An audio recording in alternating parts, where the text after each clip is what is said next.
Olá! Hoje a gente vai fundo em uma das máquinas moleculares mais incríveis e essenciais para a vida. É um processo que está acontecendo agora, neste exato momento em trilhões de células pelo corpo. A gente está falando, claro, do ciclo do ácido cítrico. Pensa só, quando a gente come alguma coisa, as nossas células, elas quebram a glicose e conseguem um pouquinho de energia, sabe? Uma faísca. Mas sério, isso é só a pontinha do iceberg. A maior parte da energia ainda está lá, trancada. A grande questão é, como é que as células conseguem destravar os outros 90%? E a resposta para essa pergunta está num processo chamado respiração celular. É basicamente o jeito que a célula tem de usar o oxigênio para queimar o combustível até o fim, sabe? E com isso liberar uma quantidade absurda de energia. Olha, a respiração celular acontece em 3 grandes etapas.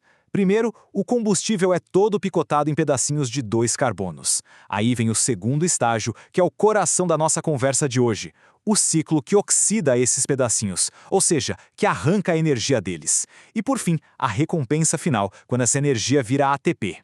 O nosso foco hoje é justamente nesse segundo estágio, que é super poderoso.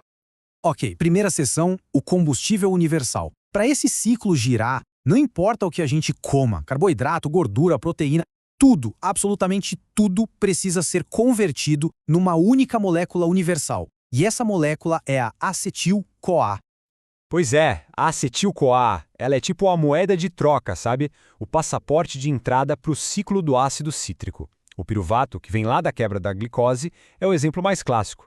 Ele precisa ser transformado, processado, para virar a acetil-CoA.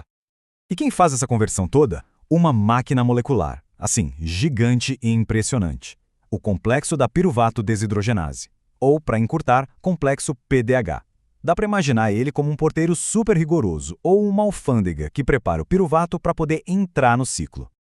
Mas o complexo PDH não trabalha sozinho não. Ele precisa de um verdadeiro kit de ferramentas, com 5 ajudantes moleculares. São as chamadas coenzimas. E cada uma delas tem um papel super específico e crítico nessa transformação do piruvato.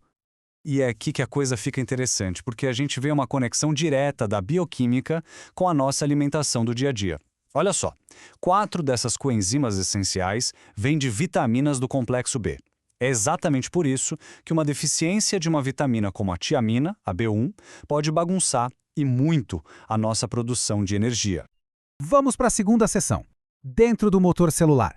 Agora que o nosso combustível, a acetil-CoA, está pronto, preparado, chegou a hora de entrar no ciclo e ver esse motor funcionando por dentro. 8. Grava bem esse número. Uma volta completa no ciclo tem 8 etapas principais. É como uma dança química, sabe? Uma coreografia molecular super precisa. Mas calma, não precisa se desesperar para decorar as 8 reações. O jeito mais fácil de entender o ciclo é seguir o rastro dos carbonos. A história toda começa assim. Uma pecinha de 2 carbonos, da acetil-CoA, entra na festa. Ela se junta com uma molécula de 4 carbonos e, a partir daí, ela é sistematicamente desmontada, pedaço por pedaço. Essa jornada dos carbonos tem basicamente 3 atos. Primeiro ato, a fusão. A acetil-CoA com seus 2 carbonos se une ao oxaloacetato, que tem 4. Juntos, eles formam um citrato, agora com 6 carbonos. Segundo ato, a quebra. Esse citrato é oxidado, e nesse processo 2 carbonos são liberados na forma de gás carbônico. E o terceiro e último ato, a regeneração. A molécula que sobrou, com 4 carbonos, é transformada de volta em oxalacetato, prontinha para começar o ciclo de novo. Perfeito, né? Um ciclo de verdade. Beleza, seção 3, colhendo a recompensa energética. Tá, mas para que serve todo esse processo de desmontar carbonos? Qual é o prêmio, a recompensa de energia no final das contas? O resultado de cada volta do ciclo está bem aí. A gente produz uma molécula de FADH2, uma de GTP, que é praticamente um primo do ATP, mas o grande prêmio mesmo, o jackpot, são as 3 moléculas de NADH. É nelas que a maior parte da energia fica guardada, só que temporariamente. E isso mostra a verdadeira função do ciclo. A missão dele não é fabricar um monte de ATP diretamente. Não, o trabalho mais importante dele é carregar essas moléculas transportadoras, o NAD e o FADH2, com elétrons cheios de energia. São elas que vão lá na frente alimentar a produção em massa de ATP no último estágio da respiração. Quarta seção, o grande terminal do metabolismo.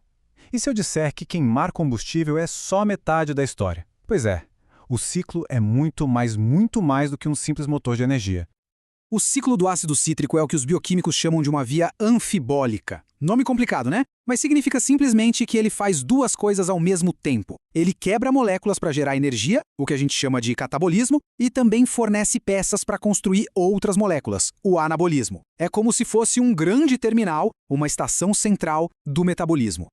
Dá para pensar nisso como uma rotatória, ou uma avenida de mão dupla.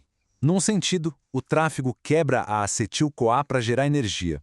No outro sentido, as peças do ciclo, os seus componentes, são desviados para servir de matéria-prima, de blocos de construção, para aminoácidos, para glicose e um monte de outras moléculas essenciais. Isso levanta uma questão bem lógica, né? Se as peças do ciclo vivem sendo roubadas para construir outras coisas na célula, como é que o ciclo não para de funcionar por falta de material?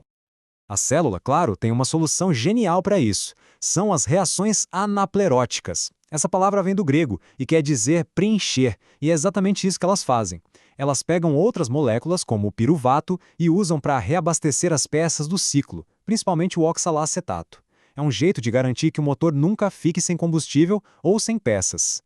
E chegamos à quinta e última seção, mantendo o ciclo sob controle. Um processo tão importante, tão central assim, é óbvio que ele precisa ser controlado com a precisão de relógio suíço, né? Tudo para atender exatamente ao que a célula precisa naquele momento.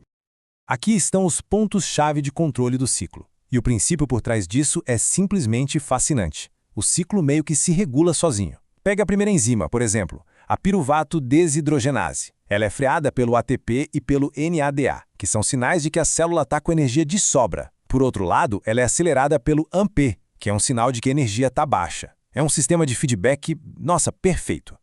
O melhor jeito de entender isso é com uma analogia de semáforo. Imagina assim, quando a célula está com um tanque cheio de energia, moléculas como o ATP e o NADH são sinal vermelho. Elas mandam o ciclo desacelerar. Agora, quando a energia está acabando, moléculas como o ADP são um sinal verde, dizendo pode acelerar, vamos produzir mais energia. É um balanço perfeito entre oferta e demanda. Esse ciclo, ele tem sido o motor da vida complexa por eras, por bilhões de anos. É uma verdadeira obra-prima da evolução. E isso nos deixa com uma pergunta final e que é crucial. O que acontece quando esse motor, tão elegante, falha? Essa pergunta conecta tudo o que a gente viu, essa bioquímica fundamental, diretamente com a nossa saúde, com doenças e com o que há de mais avançado na pesquisa médica.